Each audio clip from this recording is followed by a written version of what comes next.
The Baltimore Ravens get the job done against the Los Angeles Chargers on Monday Night Football. What's up, Ravens flock? AFC North Roundtable. Kind of the only guy that predicted the Ravens were going to get the job done against those Los Angeles Chargers, but that's okay. That's okay. I'll take that W with a badge of honor. I also predicted the Browns to beat the Steelers. I think me and Zay were the only two that predicted that. So shout outs to the Steelers Nation. You know, offense still not looking great. I keep trying to tell you, but I digress. I'll leave you guys to it. Ravens do get the job done against the Los Angeles Chargers. I mean, I don't see why you would have predicted against this. The Ravens do a great job of stopping the run, and this is a Greg Roman offense that is predicated on running the football. Ladies and gentlemen, this stream is being powered by BetUS. Take advantage of a 150% sign-up bonus on your first deposit up to $2,000 using code YouTube150. I repeat, that is code YouTube150. Right now in the NFL, Week 13 odds are out and present for you to make your picks. If you're looking for a new sports book, BetUS is where you want to be. On Thanksgiving, there's a 3-game slate with the Chicago Bears versus the Detroit Lions. The Detroit Lions minus 9.5 on the point spread. New York Giants versus the Dallas Cowboys. Cowboys favored at minus 3.5 on the point spread. And Thursday night, primetime game, Green Bay Packers and Miami Dolphins. The Packers are a minus 3 on the point spread. Ladies and gentlemen, take advantage of this offer. Even on Black Friday, there will be a game at 3 p.m. The Las Vegas Raiders versus the Kansas City Chiefs. One of the largest spreads of the weekends, the Kansas City Chiefs at a minus 13. Will they win by that much or more? It's up for you to decide right here on BetUS. Ravens took that away. Even without Roquan Smith, you saw Malik Harrison step in and perform admirably. You saw some Chris Board action. So that linebacker by committee approach that Zachary Orr alluded to earlier that week shows you exactly what this team is about. They're not just about one player getting the job done. That scheme is formulated with the guys up front pushing the line of scrimmage, giving those linebackers the time to make plays. You saw Malik Harrison, I think he was second in the league in week 12 in terms of tackles. So they're able to get that job done. Very good. J.K. Dobbins going out injured early in the, as the first half came to a conclusion, definitely played some huge dividends. The Chargers weren't able to really attack the outside with the running backs that they were able to do early in the game with those screens and dump offs and what have you. So all in all, great win for the Ravens. I think this is what the Ravens do. They go on primetime television. They shut a lot of critics up and they do what they had to do to stay in pace with those Pittsburgh Steelers in the AFC North. Now they're only half a game back. And with the game against the Bengals coming up for the Steelers and the Ravens at home against the Eagles, it's a chance those standings can flip-flop. So if you're a Steelers fan, enjoy that title, that potential title, while you still can. That first place is losing grip thanks to my Cleveland Brown brothers over there in Ohio. So we'll see what happens. There's a lot to talk about in regards to the Ravens. But as far as this game goes, I think this is another testament to how great Zachary Orr can be as a DC. Early in the season, we saw a lot of opportunities that pretty much escaped the Ravens because of poor coverage. The Ravens have made a lot of personnel moves so far, especially the last couple of weeks. A lot more Trey White, a guy that they were able to trade from the Rams.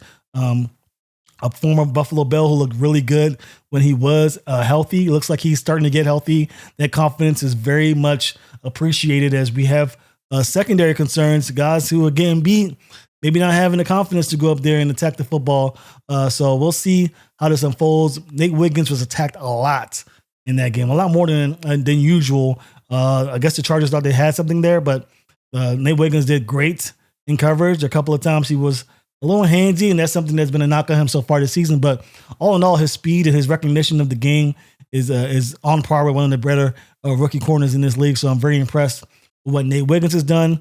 Marlon Humphrey continues to be, all-pro Marlon Humphrey. Not much to really talk about there. He continues to be a force in that secondary. And Kyle Hamilton, a guy who's usually around the line of scrimmage, something that, wasn't really that part of his game back in college. And I think when Mike McDonald saw that his range and his acumen for getting to the football was stellar, he, created a defense where you'd have Kyle Hamilton in nickel packages.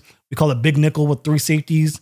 And that really forced teams to really look up top. And that's when usually with great safety play, you could take advantage. But because of the lack of safety play, Teams weren't really focusing on the middle of the field. They were shooting their shots deep. We saw the Bengals do that quite a lot in their Sunday Night Football contest Thursday Night Football, I should say, earlier this year. So I think having Kyle Hamilton move back there doesn't necessarily take him off his game. He's used to being back there. He is a safety, and he still has that IQ, that speed, that length to go after the football in certain situations. So the Ravens don't lose a lot in regards to his playmaking ability, but what they do gain is safety. They gain a safety net back there so that, big plays aren't really happening on a regular basis, really giving the Ravens peace of mind with secondary help. They can keep corners on man-to-man coverage. They're playing a lot more dime now because of that too high safety look. They're playing a lot more cover too. So in passing situations, you'll have 4 corners out there sometimes, and that's why you'll see sometimes Jalen Armour-Davis back there. Arthur Maulet, when he was healthy, was back there. So you're starting to see this defense take shape if you're a Ravens fan. So something to watch out for later on in the season. These offenses that we're having these big games against the secondary may not have that opportunity presented to themselves later on in the season. They'll have to lean more on the run game, and you know how the Ravens perform against the run. And if this offense can get things going and continue to do what they've been doing, they're going to be a tough out. I know I'm a Ravens fan and got the Ravens paraphernalia and emblems out there, so the bias is real. I'll say that, but just looking at what this team is able to do and how they're beginning to get things under control, and this is when you want to do it, late November, December, January. I don't know. I'm just saying, if you're a Steelers fan and you think you got the AFC North on lock, probably not. If you're a Chiefs fan and think you're going to cruise to a championship, probably not. I don't know. I'm just saying that the Ravens are starting to get things together, and as long as they continue on this path, watch out. They're looking like a very good football team. To close things out, Justin Tucker made his field goal kick, starting to maybe gain some confidence. I know he was a little shaky after missing those kicks and getting a lot of deserved criticism. Let's not be sheepish here due to his lack of made field goals recently, but he's looking kind of good now. I think the penalties are the one area that Ravens fans need to be honed in on. The coaching staff definitely needs to be honed in on.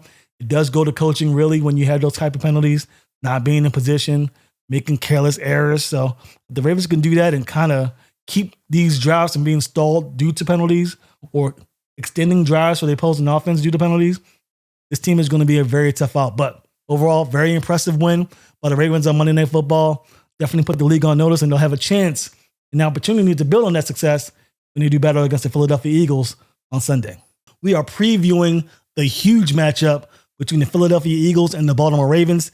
Eagles have to travel, not a long travel, but they still need to travel to Baltimore at M&T Bank Stadium to do battle with the Baltimore Ravens, who are coming off a huge victory against the Los Angeles Chargers on Monday Night Football. Short week for the Ravens, so something to consider if you're looking at who might potentially have the upper hand in this matchup. Short week, holiday season, a lot of things going against the Ravens, but they are at home against the Philadelphia Eagles, who did a lot of damage to those Rams last week, and they're sitting pretty. Saquon is firmly planted himself in the conversation for MVP. The Ravens have 2 candidates of their own, with Lamar Jackson and Derrick Henry. I believe everyone would say Lamar Jackson is probably the favorite to win it as of now, but Saquon can do a lot in his bid to win it, and a victory will go a long way in the Eagles' quest to potentially be in the running for a championship.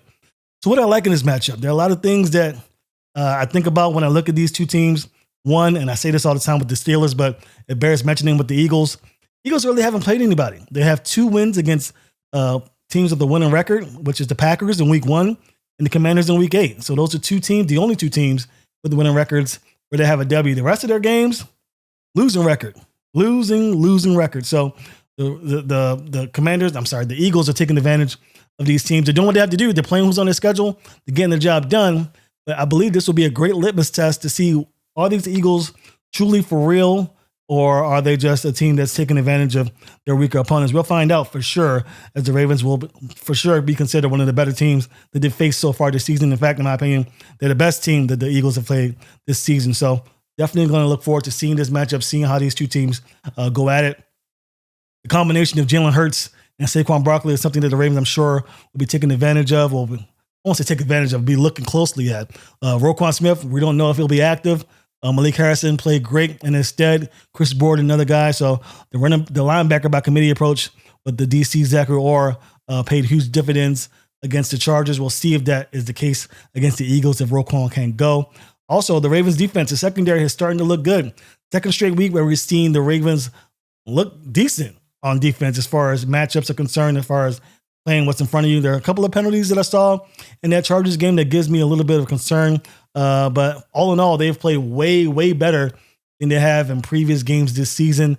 Moving Kyle Hamilton to the back end to really solidify that spot and make sure that these big plays aren't occurring and really take advantage of that cover two scheme that it seems like they've implemented since the addition of Dean Pease will go a long way in stopping the attack of A.J. Brown and Devontae Smith that he does indeed play. So there are a lot of weapons for the Eagles to take advantage of. That defense is no slouch either, so it'll be interesting to see if that defense can go ahead and do what a lot of teams have been unable to do, and that slow this running attack down. I've mentioned it on previous shows. I've mentioned it all season long. You need a disruptor to stop this running attack. The Steelers have it with T.J. Watt. Browns have it with Myles Garrett. You got Max Crosby over there with the Raiders, and you have Chris Johnson over there with the Chiefs. So there are people that can disrupt this Ravens offense attack. Do the Eagles have that? I'm not sure. They're really just more of a well-rounded, great team. I mean, they got good players. Don't get me wrong, but as far as the guy that can come in there and really wreak havoc at the line of scrimmage, I don't believe they have that one guy to get it done. So, my opinion, this is going to be a game that could go awry for the Eagles. I'm not saying that the Eagles get blown out, but this team is very reminiscent of the Denver Broncos team that we saw, and we saw what the Ravens were able to do against them at home. The Eagles do have some bite in them. I don't think that they're a terrible football team because they do have a Jalen Hurts guy who made it to the Super Bowl. They do have two receivers, two guys that the Denver Broncos didn't have, and the Steelers don't have either. So there are opportunities for the Eagles to make plays, but this team is still predicated on running the football. We saw what happened with the Chargers when they were unable to do so. They became one-dimensional, and the Ravens were able to take advantage. I think something similar could happen in this game. So I'm going to go with the Ravens getting this job done. Give it to me by a touchdown. Actually, let's make it 10 points. Let's be smart. 31-21 Ravens victory over the Eagles. Ravens continue to build upon their performance in San Diego. Sorry, Los Angeles. Always get those confused. But the Eagles put up a good fight. It's just that I think that the Ravens are in a different tier. And as long as the Ravens don't make the critical mistake, turn over the football, penalties, missed kicks, I think the Ravens should get this one pretty easily. They are the favorites to win this game, and I don't see why they don't get it done, giving the Ravens to win 31-21. This video is brought to you by BetUS Sportsbook and Casino.